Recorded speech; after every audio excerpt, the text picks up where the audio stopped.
Bonjour, bienvenue sur la chaîne Boréalessence. Donc déjà d'entrée de jeu, je t'invite à t'abonner, à cliquer sur le bouton j'aime et cliquer sur la cloche. Je m'appelle Lison, ça me fait super plaisir de t'accueillir sur notre chaîne. Aujourd'hui, on va fabriquer une huile nettoyante pour le visage auto-émulsifiante. Peut-être que vous étiez là il y a quelques semaines quand on a fait nos sels exfoliants auto-émulsifiants. C'était des sels dans une huile avec un ingrédient secret qui faisait en sorte que lorsqu'on entre en contact avec l'eau, ça se transforme en lait et ça se rince d'une façon vraiment extraordinaire. Ça fait un effet beaucoup plus haut de gamme et de luxe. Mais aujourd'hui, on fait notre huile nettoyante pour le visage avec ce même ingrédient-là.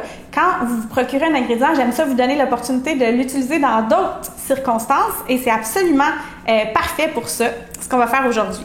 Donc, c'est une belle huile nettoyante qu'on va pouvoir utiliser comme à l'habitude dans le processus de nettoyage à l'huile du visage. Je ne sais pas si tu es familier, mais en fait, le nettoyage à l'huile du visage, c'est quelque chose que moi, je fais depuis plus de 10 ans, de différentes façons.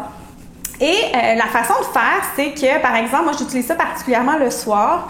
Je vais prendre quelques gouttes de mon huile nettoyante. Donc, ça peut être à peu près 5-6 gouttes que je prends dans la paume de ma main si j'utilise un compte-gouttes comme celui-ci.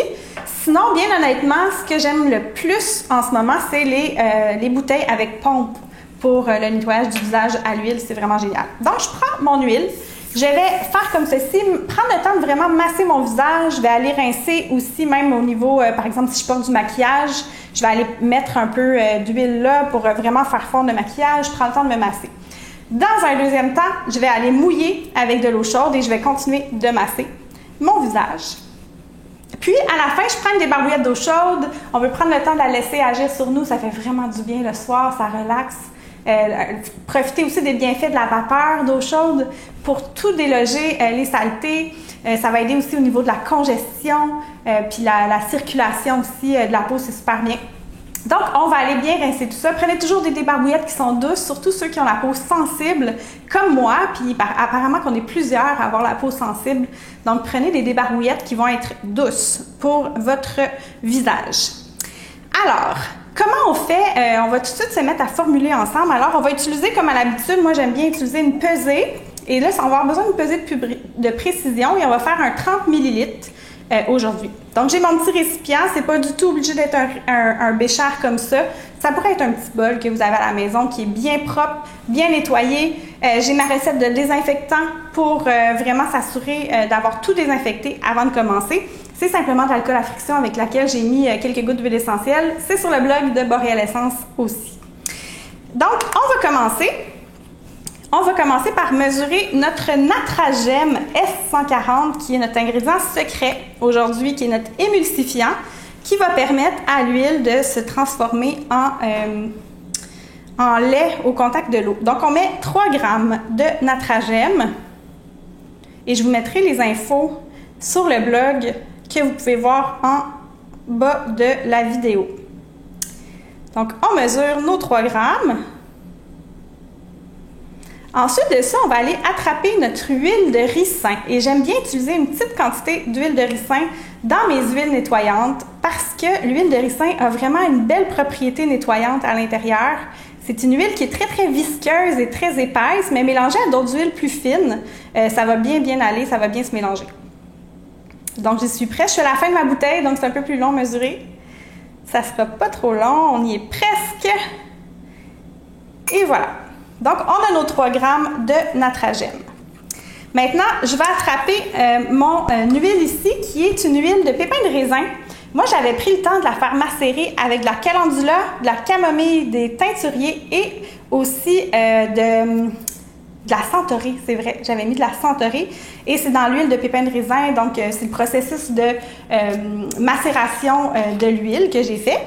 On en a besoin de 19 grammes.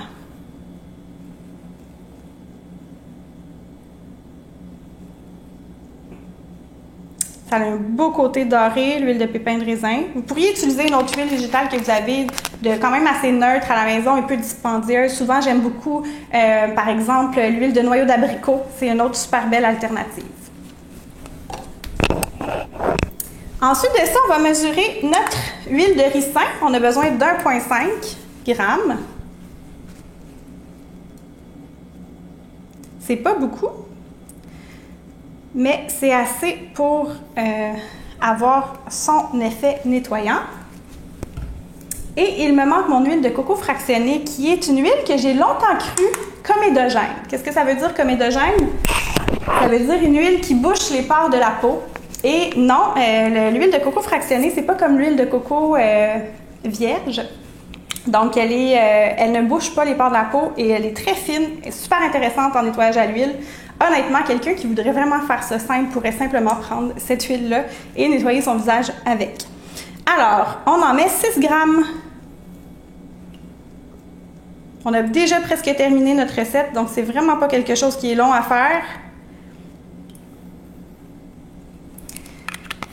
Le natragème S40 est un ingrédient qui est quand même assez lourd, donc il va se retrouver au bas de votre bouteille. Donc ça va être important à chaque fois de l'utiliser, votre huile, de juste faire un petit shake it up, up. Et là, vous êtes correct pour l'utiliser. On brasse comme ça. Maintenant, on va mettre un tout petit peu de vitamine E, donc du tocophérol. La vitamine E, c'est pour empêcher le rancissement prématuré des huiles végétales. Donc, on va en mettre un petit peu.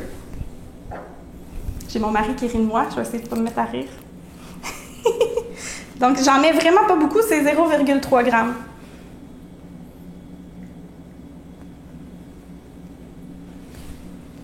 C'est vraiment bien la vitamine E parce que c'est super intéressant pour la peau, mais aussi ça prévient là, une huile rance, ça sent tellement pas bon, c'est tellement désagréable à utiliser. On brasse tout ça. La belle couleur, c'est superbe. Un beau jaune soleil. Et il va nous rester simplement à utiliser, à rajouter nos huiles essentielles. Dans l'huile, ici, je vais ajouter de la lavande, du géranium, du petit grain et de la bergamote. Vous pourriez simplement mettre un peu de lavande, ça serait tout à fait correct. On n'en met juste pas beaucoup de gouttes, on en met 0,5%, donc c'est vraiment pas beaucoup. Ça va être 0,6 grammes, non excusez-moi, 0,06 grammes, donc c'est à peu près 2 gouttes pour 30 ml, c'est vraiment pas beaucoup. Fait que pour à cette étape-ci, moi j'ai déjà terminé. Il va me rester à ajouter mes huiles essentielles à la toute fin. On met en bouteille, puis c'est prêt à utiliser. Vous pouvez en faire en plus grande quantité. N'hésitez pas à doubler, tripler la recette, en offrir en cadeau. Généralement, une bouteille de 30 ml, je vais quand même la passer peut-être en 3 mois à peu près. Donc, c'est peut-être une recette qui va durer 3 mois, mais vous allez peut-être me demander combien de temps elle va durer réellement. C'est bon de 6 à 12 mois facilement, cette recette-là. Il n'y a pas d'eau. Ce qui est important, c'est qu'il n'y ait jamais d'eau qui rentre en contact avec son contenu. Puis, vous allez avoir une belle huile nettoyante super stable. Ici, j'ai une petite bouteille un peu plus chic. J'ai mis quelques pétales de centaurée à l'intérieur. Vous pouvez vous amuser à faire une présentation plus jolie. Sinon, bien sûr, le classique de la bouteille ambrée, c'est toujours bien pour protéger les huiles essentielles. Ça les protège de la lumière, donc c'est super intéressant. Puis, c'est facile à réutiliser. On peut lui donner 10 vies. C'est vraiment bon pour toute la vie, une bouteille en verre ambré. C'est souvent assez solide aussi. J'en ai échappé quelques fois, puis règle générale, c'est rare que ça a cassé. Donc, c'est assez fidèle comme outil. Donc, c'est tout pour aujourd'hui pour notre recette d'huile nettoyante. J'aimerais ça voir vos réalisations. Donc, si vous faites la recette, identifiez-moi Boreal Essence, que ce soit sur Instagram, sur Facebook. J'aime ça, voir ce que vous faites. Qu'est-ce que vous avez changé? Avez-vous utilisé une autre huile végétale, peut-être? Ça me fait toujours plaisir de voir vos réalisations puis de voir que vous les amenez plus loin. Puis n'oubliez pas de vous abonner, de cliquer sur la cloche pour vous assurer de rien manquer sur la chaîne. Puis au plaisir de vous revoir une prochaine fois. Bye bye!